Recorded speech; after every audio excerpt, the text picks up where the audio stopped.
History oftentimes make us or hijack us into a situation that we cannot move. And it creates tension and anger and internal conflict even within oneself. And oftentimes we question ourselves why such thing happens.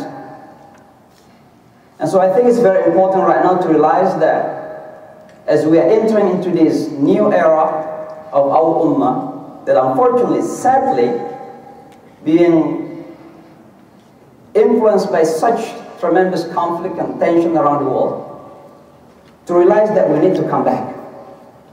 And the sister mentioned a lot about the importance of breaking down this ego.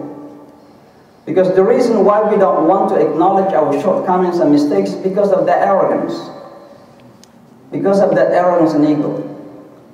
And so I think it's very important to learn from the history. Secondly,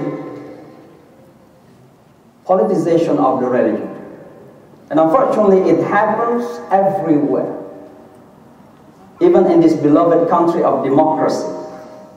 We see how religion or religious issues have been misused and manipulated in many ways. Baranako is here, is very much involved with the Park 51 in the past. We know that Park 51 was begun way before it becomes controversial in the city.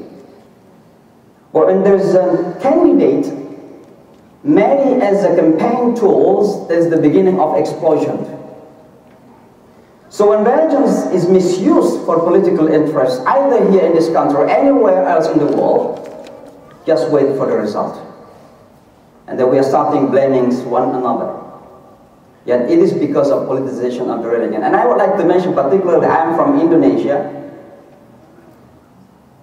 And recently there is a big issue about Shia community in Indonesia. They have been expelled from one of the cities. Their homes taken out. Expelled. It's called City Madura in East Java.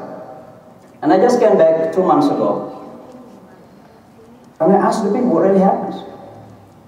These people have lived there for hundreds of years. And they could not even give answer.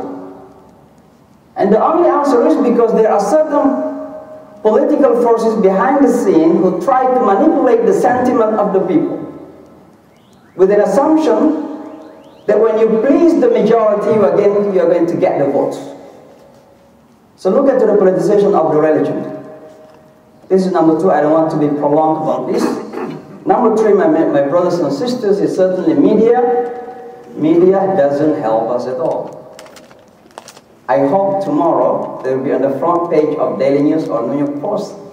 The mashallah Muslims are coming together. They are trying to build these bridges. I hope so. When I received the rabbi come to the Islamic Center of New York, I embraced him as my brother in humanity. You didn't see that in the front page of New York Times. But all of a sudden someone from the mountain in Peshawar talk badly about the Jew, then you will see that in the front page of New York Times. That is the way media present our community. They create tensions and conflict between communities.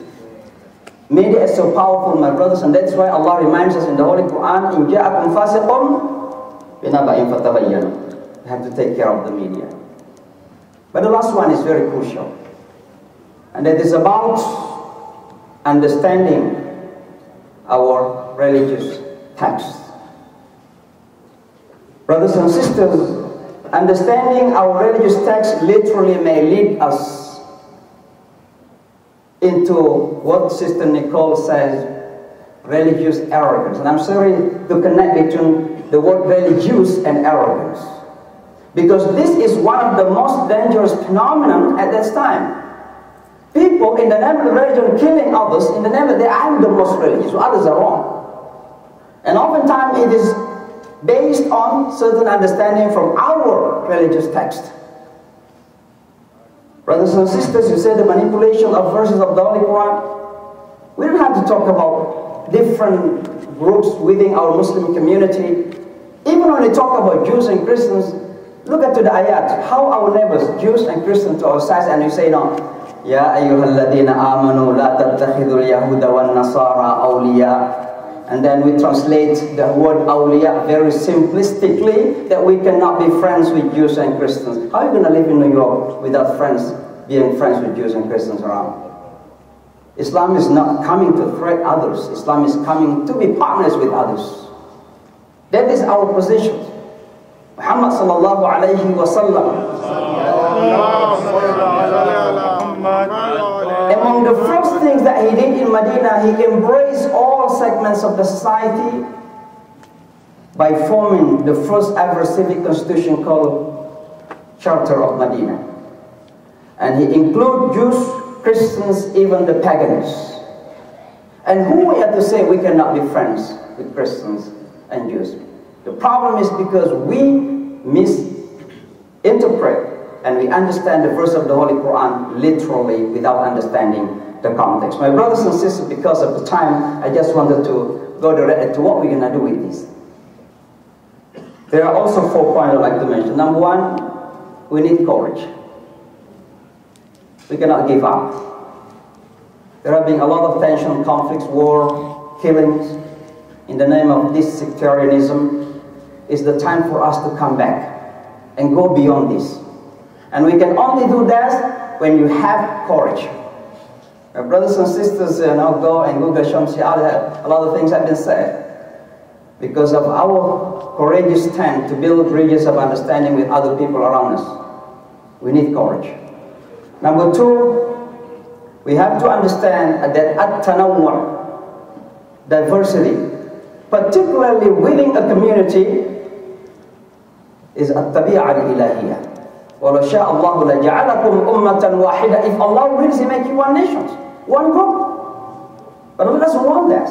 Why? Because Allah wants us to see different ways, different alternatives. And those who oppose diversity, they are opposing the nature that Allah subhanahu wa ta'ala has set for us. That is our nature, to have different opinions. Husband and wife, different opinions. Father and sons have different opinions. 2 twins have different opinions. That's the natural thing happen in our society, but we are not ready to differ sometimes. And number 3, it's very important, understanding our priorities. Muslims living in America, at least 2 priorities they would like to mention. Number 1, hopefully we can build a solid society. I learn a lot from other communities. But number 2, my brothers and sisters, let's save our future generation.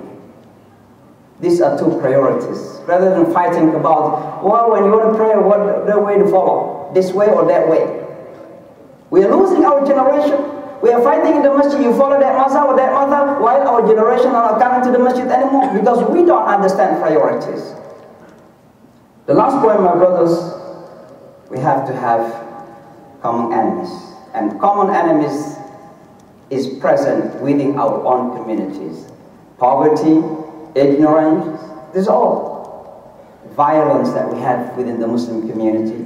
These are all common enemies that you have. So we have to come back together to combat those common enemies of this Ummah of Muhammad sallallahu alayhi wa sallam. Wa akhiru da'wana alhamdulillah. Assalamu alaikum wa rahmatullahi wa barakatuh. Wa alaikum assalam.